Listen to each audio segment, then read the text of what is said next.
Selamat hari Minggu untuk kita semua. Teristimewa untuk umat sekalian yang mengikuti perayaan Ekaristi, perayaan sukacita, perayaan atau pesta khusus, pesta besar Maria diangkat ke surga.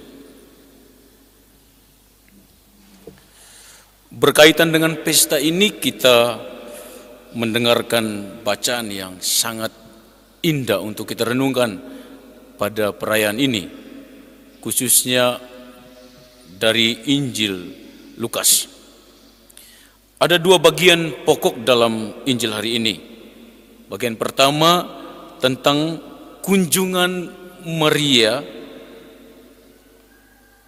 ke saudaranya Elizabeth setelah dia mendapat kabar sukacita. Dan yang kedua, kita mendengar Kidung Maria, satu sharing yang sangat populer, yang sangat akbar, yang sangat agung untuk kita renungkan, karena ini mewakili kita semua yang bergantung atau berharap kepada Tuhan sendiri. Kita lihat bagian pertama dari bacaan Injil hari ini. Maria memutuskan untuk mengunjungi Elizabeth, saudaranya, setelah kabar sukacita. Artinya orang yang sedang dalam keadaan sukacita, orang yang lagi bergembira, harus memiliki satu kemampuan untuk berbagi sukacita, berbagi kebahagiaan, berbagi kegembiraan dengan orang lain. Di sini nampak jelas bahwa orang lain itu adalah saudaranya. Orang lain itu adalah tetangganya. Orang lain itu adalah keluarga besarnya. Dan yang paling penting adalah orang lain itu adalah anggota keluarga kita sendiri di dalam rumah kita sendiri. Itulah sebabnya Maria mengunjungi Elizabeth di rumahnya.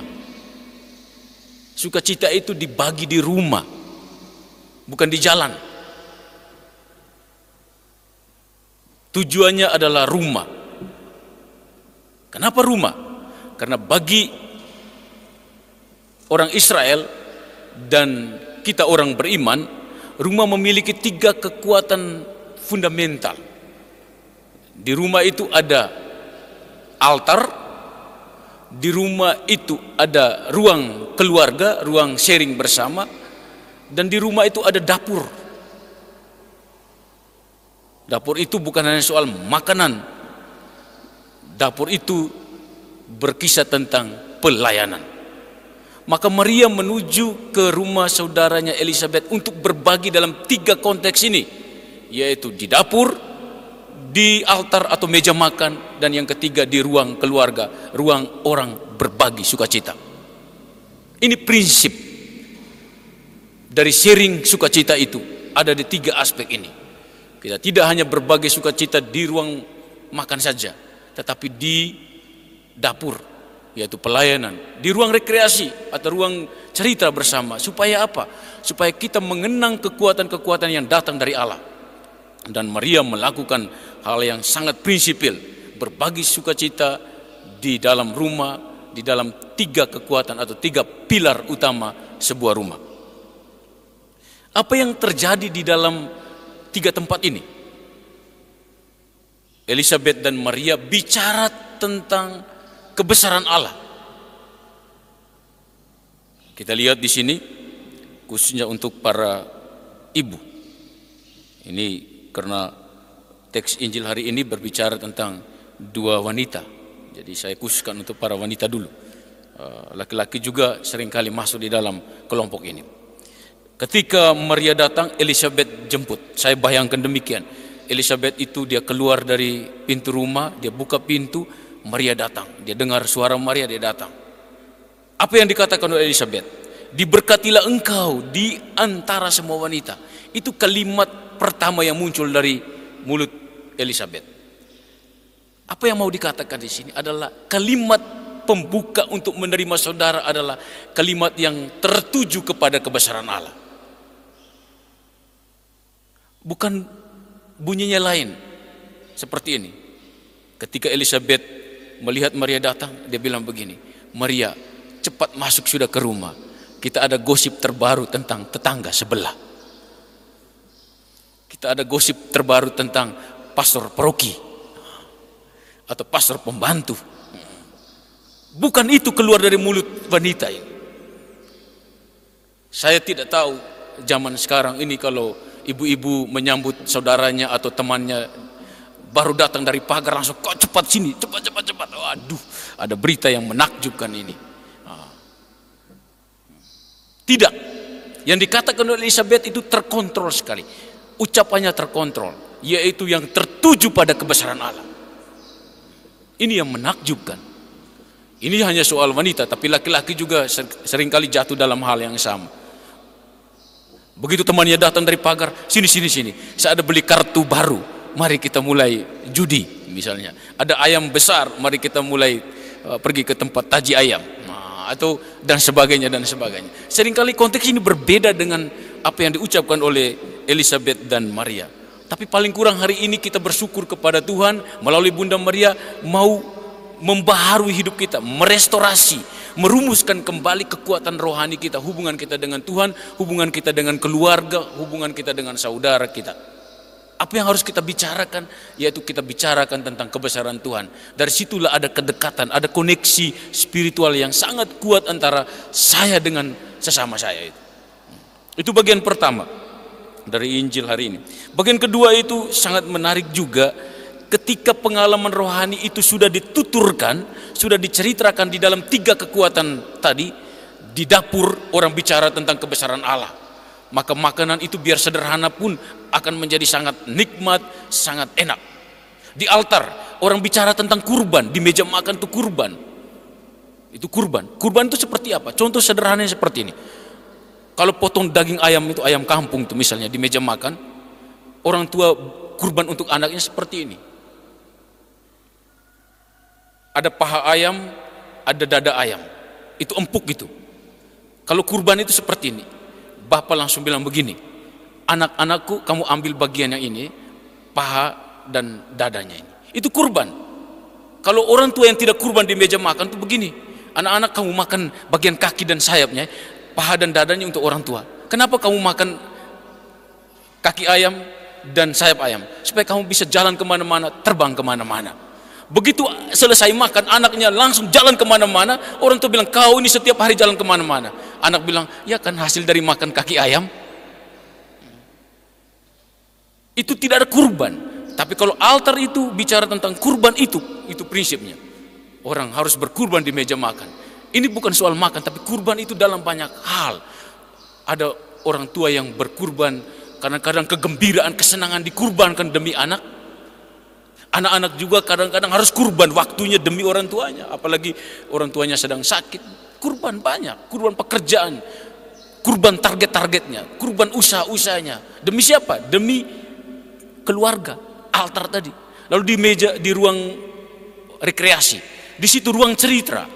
Orang Israel menggunakan meja makan, ruang rekreasi itu untuk cerita. Dan itu biasa juga kita buat di mana-mana. Keluarga yang sehat itu keluarga yang punya kemampuan untuk berkisah tentang silsilah keluarganya, tentang latar belakang keluarganya, tentang pengalaman-pengalaman dengan Tuhan di masa lampau, di hari kemarin, bahkan kerinduan-kerinduan di masa depan di ruang rekreasi.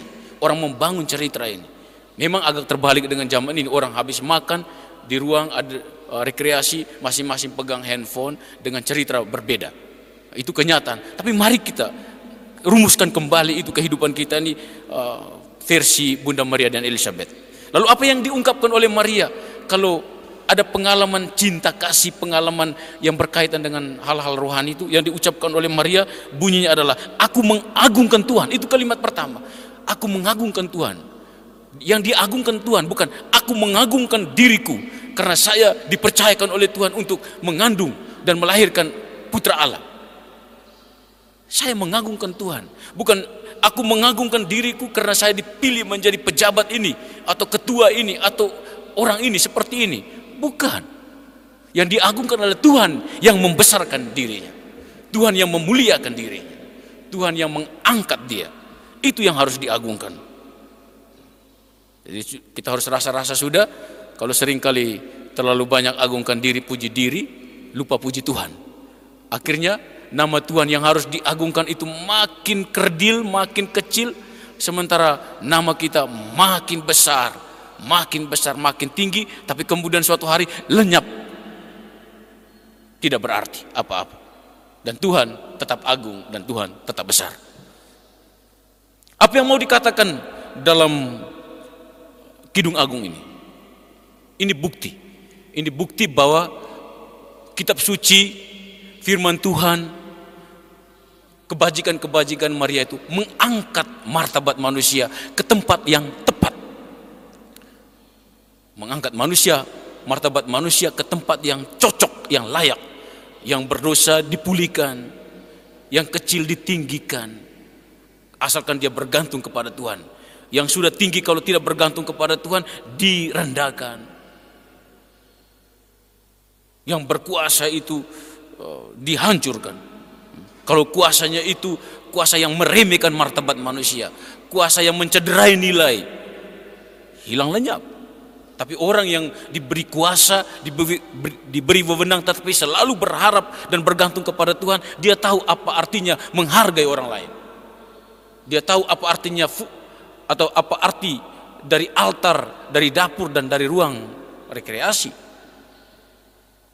Dia tahu itu. Tapi kalau dia tidak tahu, ini kuasanya akan lenyap. Orang yang sombong, orang yang congkak hatinya dicerai-beraikan. Tapi orang yang rendah hati diangkat. Akhirnya, kalau kebajikan-kebajikan ini kita hidupkan, kita tetap bergantung kepada Tuhan, kita percaya dan memurnikan terus diri kita, yang terjadi adalah kita diangkat ke surga. Dan itu sudah terjadi. Bunda Maria diangkat ke surga karena nilai-nilai ini. Maka Bunda Maria yang diangkat ke surga ini adalah pesta yang tidak sekedar pesta, tapi pesta yang punya pesan pastoral, pesan teologis, pesan moral, pesan sosial atau sosiologisnya sangat tinggi, yaitu kita semua diberi kesempatan dan peluang seperti Bunda Maria untuk diangkat ke surga karena kebajikan-kebajikan tadi. Yang saya katakan kebajikan yang pertama adalah mampu berbagi sukacita dengan saudara sendiri dulu. Jangan dulu tentang orang lain. Ada orang yang di rumah itu, mukanya sudah suram lagi, tapi di kantor, ceria, dengan siapa saja itu dia, semangat pagi, semangat siang, semangat malamnya itu luar biasa. Suaranya cetar membahana. Tapi di rumah sendiri itu suaranya ketus sekali. Iya, wajahnya sudah suram, seram, lagi, tambah parah. Nah, itu konteksnya. Tapi kalau orang yang tahu berbagi sukacita itu di rumah, di jalan, di kantor, di tempat kerja itu dia tetap bersukacita karena dia tahu